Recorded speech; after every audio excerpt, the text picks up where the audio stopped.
अभी हाल ही में योगी सरकार ने महिलाओं को आर्थिक रूप से मजबूत बनाने के लिए 50,000 रुपए देने की घोषणा की है, जो कि पहली किस्त 20,000 रुपए चुनाव से पहले और बाकी 30,000 चुनाव के बाद मिलेगी। मैं योगी सरकार से पूछना चाहती हूँ, आपके पास 2017 से लेकर अब तक का समय मिला, तब आपने क्यों नहीं यह योजना लागू किया? आखिर चुनाव के समय ही क्यों? कहीं महिला सशक्तिकरण व आत्मनिर्भर बनाने की आड़ में आप 50,000 रुपए देकर महिलाओं के वोट को खरीदने की योजना तो नहीं बनाई है? जैसे कि हमें महाराष्ट्र में, मध्य प्रदेश में, बिहार में देखने को मिला है, ठीक इसी तरह योगी सरकार ने उत्तर प्रदेश में भी 50,000 रुपए देकर महिलाओं के वोट को खरीदने की यह योजना बनाई है। 2011 के जनगणना के अनुसार उत्तर प्रदेश में महिलाओं की जो संख्या है वह लगभग 9,53,31,831 है और यदि इसमें से 18 वर्ष और उससे अधिक उम्र की जो महिलाएं हैं उनकी संख्या लगभग 5 करोड़ के आसपास है। यदि योगी सरकार इन महिलाओं को 50,000 रुपए देती है तो इनका खर्चा लगभग 2.71 लाख करोड़ के आसपास आता है। उत्तर प्रदेश का जो वार्षिक बजट होता है वो लगभग 7 से 8 लाख करोड़ के करीब होता है।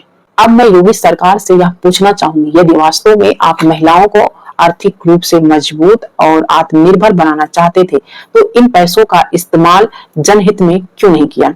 क्यों नहीं इन पैसों का इस्तेमाल उन सरकारी स्कूलों में किया गया? उत्तर प्रदेश में अब तक 26,000 से अधिक सरकारी स्कूलों को बंद कर दिया गया। यदि योगी सरकार वास्तव में जनहित के लिए काम करना चाहती तो इन पैसों का इस्तेमाल इन स्कूलों की देख रेख में, वहां की शिक्षा व्यवस्था के लिए खर्च करती तो शायद गांव की जो बेटियां हैं, जो बच्चे हैं, वो बेहतर शिक्षा पा सकते और अपने पैरों पर खड़े होते और वो आत्मनिर्भर बनते। लेकिन योगी सरकार ने ऐसा नहीं किया। स्कूलें बंद करने की बजाय उन स्कूलों पर ये पैसे खर्च किए गए होते तो स्कूल बंद करने की नौबत नहीं आती। शिक्षा व्यवस्था को बेहतर किया गया होता तो आज पेपर लीक जैसी समस्या सामने नहीं आती। लेकिन इन पैसों का इस्तेमाल जनहित के कामों की बजाय चुनावी प्रसार प्रसार के लिए लगाया जा रहा है। ऐसे ही हाल ही में जातिवादी दलित विरोधी मानसिकता वाली पार्टी समाजवादी पार्टी के मुखिया ने भी चुनाव से पहले महिलाओं को 40,000 रुपए देने की घोषणा की है।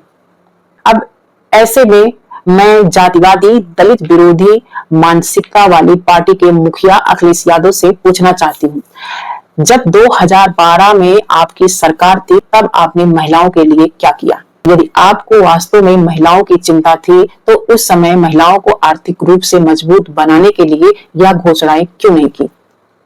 यदि आपको सच में महिलाओं की चिंता थी तो उस समय इन पैसों का इस्तेमाल महिला सुरक्षा में क्यों नहीं किया? कानून व्यवस्था को बेहतर बनाने में क्यों नहीं किया? अब मैं यहाँ पर योगी सरकार के और जातिवादी दलित विरोधी मानसिकता वाली समाजवादी पार्टी के समय महिलाओं के खिलाफ जो अपराध के मामले दर्ज हुए थे, मैं उसके आंकड़े बताना चाहूंगी। अब यदि हम महिला सुरक्षा की बात करें, योगी सरकार के शासनकाल की जो महिला सुरक्षा के बड़े बड़े दावे तो करते हैं, लेकिन एनसीआरबी के जो आंकड़े हैं वो कुछ और ही सवाल खड़े करते हैं। 2023 में बीजेपी के योगी सरकार के शासनकाल के दौरान महिलाओं के खिलाफ 66,681 मामले दर्ज किए गए थे। तो सवाल सीधा है, जब महिलाओं के खिलाफ अपराधों के आंकड़े इतना बड़ा है तो महिला सुरक्षा के दावे पर सवाल क्यों ना उठे? महिलाओं को बड़े बड़े वादे या घोषणाएं नहीं चाहिए। महिलाओं को बेहतर माहौल, बेहतर कानून व्यवस्था और सम्मान के साथ जीने का अधिकार चाहिए।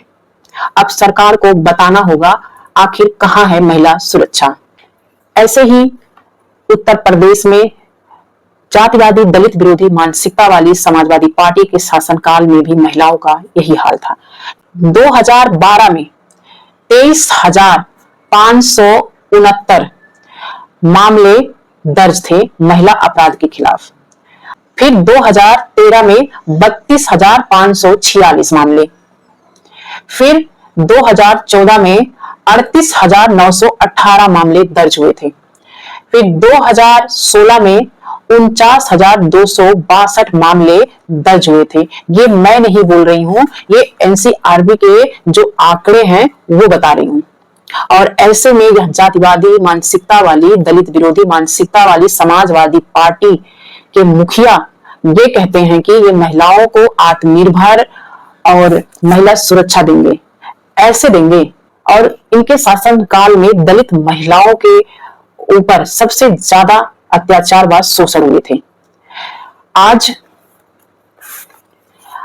जब जातिवादी दलित विरोधी मानसिकता वाली समाजवादी पार्टी सत्ता से बाहर है, तब इनके अंदर दलितों के प्रति प्रेम उमड़ता है। लेकिन जब 2012 से लेकर 2016 तक इनका शासनकाल था, तब उस समय दलित महिलाओं की जो हालत थी वो सबसे बदतर थी। दलित समाज की बेटियों को निवस्त्र करके सड़कों पर घुमाया गया था। तब अखिलेश यादव कहां थे? तब कहां थी इनकी कानून व्यवस्था? जब दलित समाज की बेटियों के साथ आए दिन रेप होता था, उनकी हत्या होती थी, तब कहां थी ये जातिवादी दलित विरोधी मानसिकता वाली समाजवादी पार्टी? तब कहां था इनका कानून व्यवस्था? और आज जब ये सत्ता से बाहर हैं, तब इनको दलितों की याद आ रही है। ये तब कहां थे जब दलितों को आए दिन पीटा जाता था, जब इनके सजातीय लोग दलितों पर अत्याचार करते थे, गुंडागर्दी करते थे, तब कहां थे ये अखिलेश यादव? तो कुल मिलाकर चाहे वो भाजपा की सरकार रही हो या फिर जातिवादी दलित विरोधी मानसिकता वाली समाजवादी पार्टी की सरकार, इन दोनों के शासन काल में ना बेटियां सुरक्षित थी, ना कानून व्यवस्था सही था, ना शिक्षा व्यवस्था सही थी और ना ही स्वास्थ्य व्यवस्था सही थी। ऐसे में यदि अब हम बहुजन समाज पार्टी के शासनकाल के दौरान देखते हैं, तो उस समय चाहे वो शिक्षा का मामला हो, चाहे वो महिला सुरक्षा का मामला हो या फिर स्वास्थ्य व्यवस्था की मामला हो, सभी मामलों में बहुजन समाज पार्टी सबसे बेस्ट रही है।